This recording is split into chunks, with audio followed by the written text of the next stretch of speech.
अस्सलाम वालेकुम my YouTube family, क्या हाल है आप सभी की। उम्मीद करती हूँ आप सब खैरियत से होंगे और खुशबाश होंगे। अल्हम्दुलिल्लाह हम भी ठीक है। लास्ट 10 डेज से मैं कोई भी व्लॉग शेयर नहीं कर पा रही थी क्योंकि काफ़ी ज़्यादा बिजी थी ट्रैवलिंग को लेकर के। एनीवे तो करते हैं आज की वीडियो को शुरू, और उससे पहले जो लोग भी नए हैं मेरे चैनल पर प्लीज़ इसे सब्सक्राइब कर दिया करिए और वीडियो को लाइक करना मत भूलिएगा। तो यहाँ पर मैं अपने हस्बैंड से ना ट्रॉली वगैरह निकलवा रही थी क्योंकि ये जो बड़ी वाली ट्रॉली है ना, इसमें कुछ एक्स्ट्रा कपड़े वगैरह होते हैं जो हमारे यूज़ में नहीं होते हैं। तो मुझे उनमें से कुछ निकालने थे, तो मैंने बोला कि आप ही निकाल दो, इतनी बड़ी और भारी सी ट्रॉली है, मुझसे तो होने नहीं वाला था। तो मैंने इनसे निकलवा लिया था और उसके बाद फिर मैं इसमें से सारी चीज़ें निकालने लग गई थी। पता है, मैंने तो यही सोचा था कि एक हफ़्ते पहले से ही पैकिंग का काम शुरू कर दूँगी ताकि लास्ट मोमेंट के लिए कोई भी मसला ना बने। और वैसे भी फ़्लाइट्स वगैरह में लगेज वेट को लेकर के थोड़ा हो जाता है ऊपर नीचे, तो इसलिए मुझे बहुत डर लगता है। बट साहिबा की वजह से मैं कर ही नहीं पा रही थी, बिल्कुल टाइम नहीं देती थी, फ्री नहीं छोड़ती थी। मेरे हस्बैंड की पूरे दिन तो ऑफिस रहती थी और वो जब ऑफिस जाते थे तो उस टाइम तक साहिबा पूरा मेरे साथ होती थी। तो मुश्किल से तो मैं घर का काम करती थी और ये सब एक्स्ट्रा काम के लिए तो टाइम नहीं मिलता था, और रात में हस्बैंड थक कर आते थे तो ये भी नहीं हो पाता था।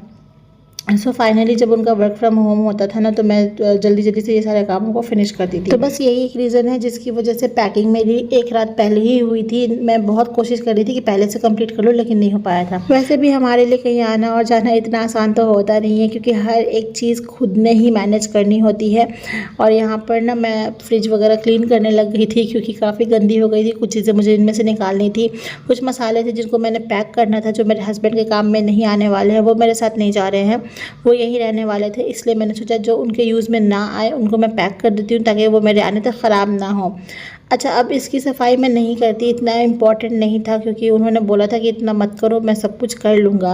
वो इतनी हेल्प करते हैं ना मेरी, और उनमें से बिल्कुल भी नहीं है जो घर को एकदम बिखेर करके रखे। मुझसे ज़्यादा अच्छे से वो मेरे घर को साफ़ सुथरा करते हैं। अगर मैं नहीं रहती हूँ तो जब भी मैं आती हूँ ना घर से वापस, तो मेरा घर एकदम नीट एंड क्लीन होता है, प्रॉपरली होता है, ऑर्गेनाइज्ड रहता है। वो बहुत अच्छे से मैनेज कर लेते हैं चीज़ों को, तो मुझे फ़िक्र करने की ज़रूरत नहीं होती है।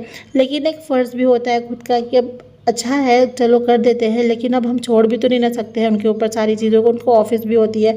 इसीलिए मैंने सोचा कि नहीं, जितना मुझसे हो सकता है उतना मैं कर लेती हूँ, जो रह जाएगा ना वो फिर वो कर लेंगे। इसीलिए मैं अपने लेवल पे सब ट्राई कर रही थी कि मैं सारा साफ़ सफाई कर दूँ। और साहिबा मुझे करने तो नहीं देती है प्रॉपरली क्योंकि वो मेरी गोद में थी, तो मैंने उसको गोद में ही लिया और वो रो रही थी, फिर भी मैंने उसको लेकर के ना सारी साफ़ सफाई कर ली। उसके बाद जी कुछ कपड़े थे साहिबा के जिनको मैंने वॉश करने थे, क्योंकि कुछ कपड़े ऐसे होते हैं जो हाथ से ही मैं धुल लेती हूँ, मशीन में नहीं डालती हूँ ताकि ख़राब ना हो।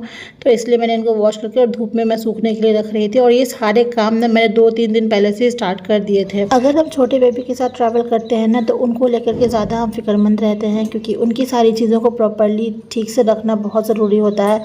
एक भी चीज़ मिस हो जाती है बच्चे की तो बहुत प्रॉब्लम हो जाती है पूरे ट्रैवल में। इसीलिए मैं कोशिश ये कर रही थी कि मैं प्रॉपरली उसकी सारी चीज़ों को अरेंज कर दूँ। अच्छा, इन सब चीज़ के साथ मैं साहिबा के खाने के लिए भी चीज़ें प्रिपेयर करने लग गई थी। लाइक सबसे पहले मैंने उसके लिए होममेड सेरेलैक बनाया था। ये बहुत अच्छा भी होता है, उसको टेस्टी भी लगता है, साथ में ट्रैवल फ्रेंडली भी होता है। गर्म पानी तो वैसे भी हम लेकर जाते हैं फॉर फार्मूला मिल्क, तो उसी में हम इसको भी बना लेते हैं और वो बहुत शौक से खा भी लेती है। हमारे लिए भी बहुत आसानी हो जाती है। उसके बाद जी finally like next day morning हमारी फ़्लाइट है, और एक रात पहले यहाँ पर पैकिंग का काम स्टार्ट हुआ था। मेरे हस्बैंड सारी पैकिंग कर रहे थे। मैं उनसे ही बोलती हूँ पैकिंग करने के लिए, वो बहुत अच्छे से कर देते हैं, मुझसे इतने अच्छे से हो नहीं पाता है। और वेट वगैरह भी हमने चेक कर लिया था लगेज का, एंड देन हम चले गए थे सोने। So that's it. ब्लॉग पसंद आया तो प्लीज़ सब्सक्राइब कर दीजिएगा। मिलती हूँ नए ब्लॉग में। अल्लाह।